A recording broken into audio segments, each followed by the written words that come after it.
ये कहानी है एक ऐसी नकचढ़ी और घमंडी लड़की की जो अमेरिका से इंडिया अपने पढ़ाई पूरी करके अपने घर आ रही थी।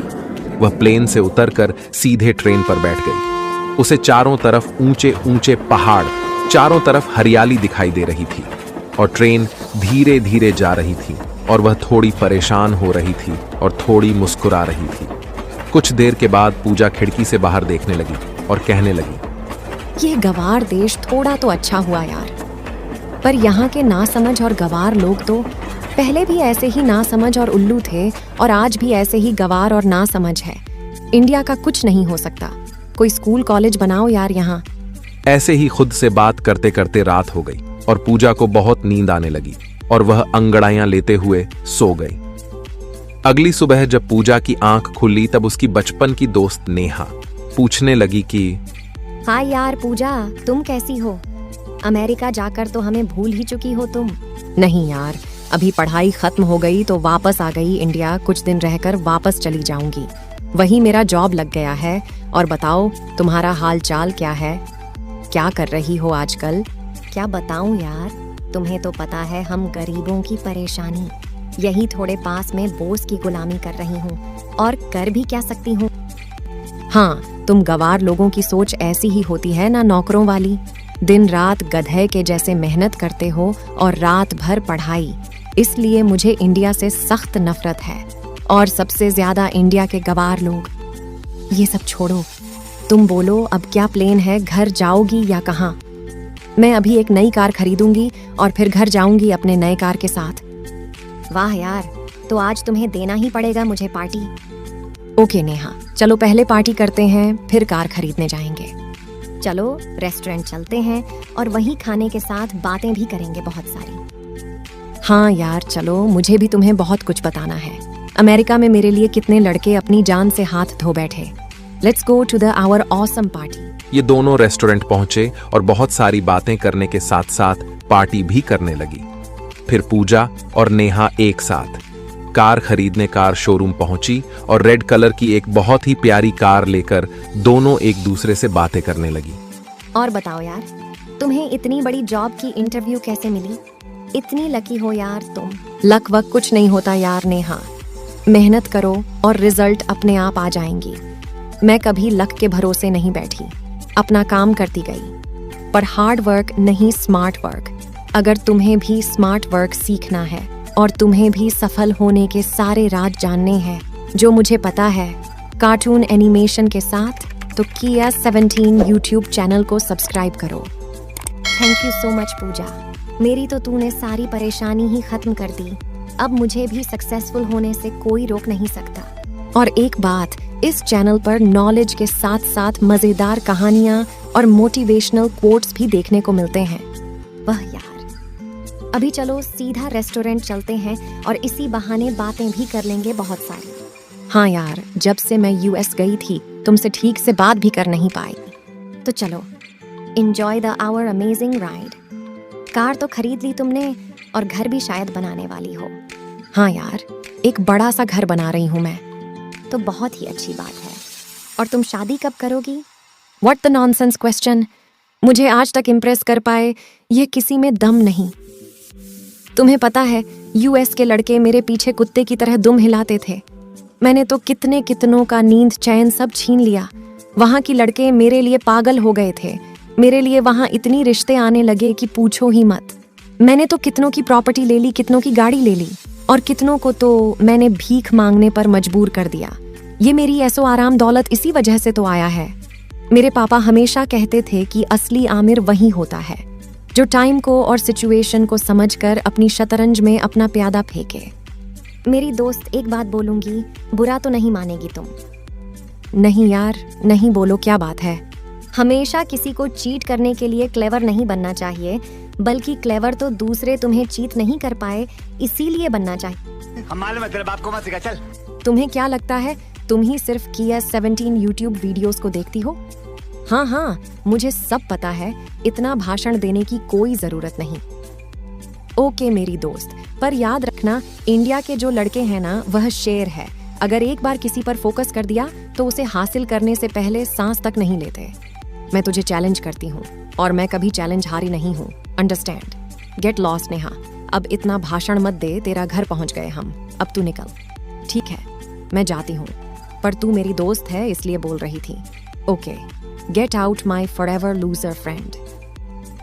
यह चैलेंज पूजा पर बहुत ही ज्यादा भारी पड़ा, क्योंकि अगले ही दिन पूजा कहीं जा रही थी और वही पूजा की एक लड़के से मुलाकात हुई टाइम पूछने के बहाने। और पूजा उस लड़के की बातों से इतना ज्यादा इंप्रेस हुई कि वह उस लड़के को अपना दिल दे बैठी। और उसे लड़के को देखकर उसकी क्या हालत हुई आप खुद ही देख लीजिए। हेलो जेंटलमैन, अब भी टाइम कितना हो रहा है, क्या तुम बता सकोगे? अभी 11:30 हो रहा है। Thank you. तुम्हारा नाम क्या है और तुम कहाँ जा रहे हो? मैं सुंदर लोगों से थैंक यू नहीं लेता और मेरा नाम संजीव है और मैं अपने घर जा रहा हूँ। आपका नाम क्या है? बहुत ही प्यारा नाम है संजीव, मेरे नौकर का भी यही नाम है।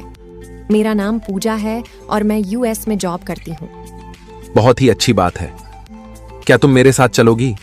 मेरे दोस्त लोगों को दिखाना है आपको। मैं तुम्हारे साथ कहाँ चलूं और क्यों?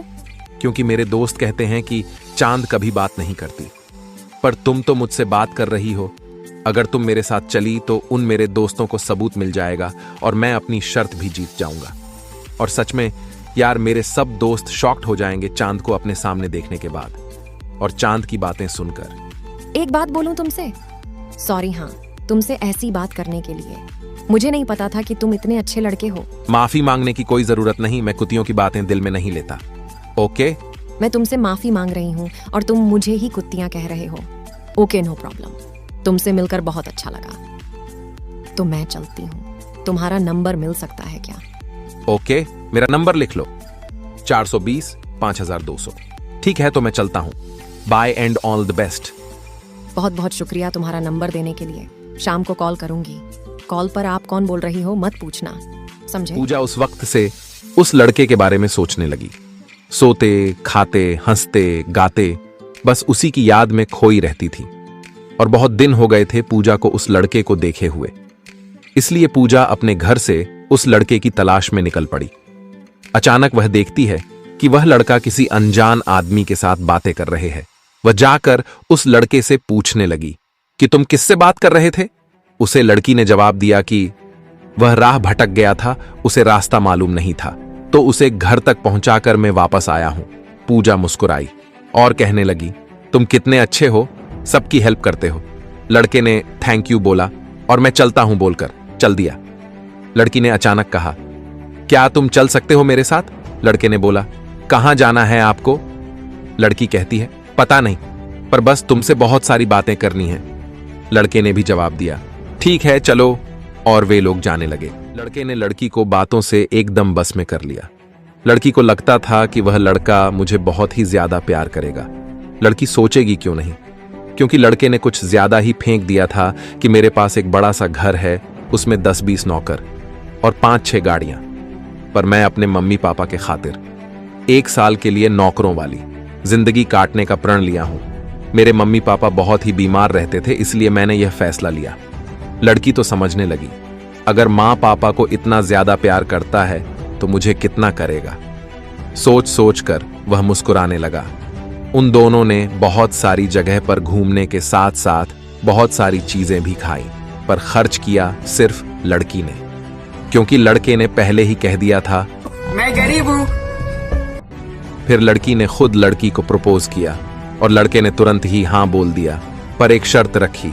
आइए उस शर्त को सुनते हैं।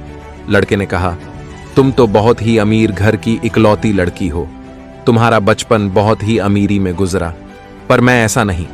मैंने जो कुछ अपने लाइफ में अचीव करा है वह सिर्फ अपने दम पर करा है। और मेरे मम्मी पापा बहुत ही गरीब थे पहले, पर उन लोगों की गरीबों का आखिरी पड़ाव में था। मैं उन लोगों की सारी ख्वाहिश से पूरी करी। तो अगर तुम 1 महीने मेरे साथ मेरे गांव में अगर रह सकी, तभी मैं तुम्हें अपनी दुल्हन बनाऊंगा। क्या तुम्हें मंजूर है यह शर्त? लड़की ने सोचा, सिर्फ 1 महीने की ही तो बात है, उसके बाद तो मैं रानी वाली जिंदगी गुजरूंगी और इतना अच्छा परिवार मुझे और कहीं नहीं मिलेगा। वह पूरी तरह सोच समझकर बोली कि मैं 1 महीने क्या, मैं तो मां सीता की तरह तुम्हारे लिए 11 वर्ष की भी वनवास करने को तैयार हूं। लड़का मुस्कुराया और बोला, ठीक है, कल तुम निकलो, हम भाग के शादी करेंगे और थोड़े बहुत पैसे भी लेते आना। लड़की ने ठीक है बोलकर अपने घर चली गई और दूसरे दिन लड़की चोरी छुपे अपने घर से भागी और संजीव को कॉल करने लगी। कुछ सालों के बाद पूजा की दोस्त नेहा कहीं घूमने आई थी।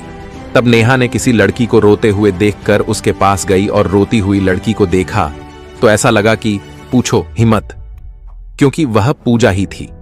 उसने पूजा से पूछा कि क्या हुआ पूजा, तुम्हारी ऐसी हालत किसने की? और तुम बोल रही थी तुमने शादी कर ली, तुम्हारा हस्बैंड किधर है? वह रोते हुए कहने लगी कि दोस्त, तुम सच ही कह रही थी, मेरे घमंड ने आज मुझे इस हालात पर पहुंचा दिया। नेहा कहने लगी, क्या हुआ ठीक से तो कहो। पूजा रोते हुए बताने लगी, मैं जब घर से भागी तब मैं संजीव को कॉल किया, उसने बहुत बार मेरी कॉल काट दी और कुछ देर बाद उसने कॉल किया और मुझसे कहने लगा, तुम्हें इतनी देर लगती है क्या, जल्दी आओ, पैसे लाई। मैंने हां बोलकर कॉल काट दी और हम दोनों ट्रेन पर चढ़ गए और हमने शादी कर ली। फिर जब मैं उसके गांव पहुंची तब तो मुझे बहुत अच्छा लग रहा था।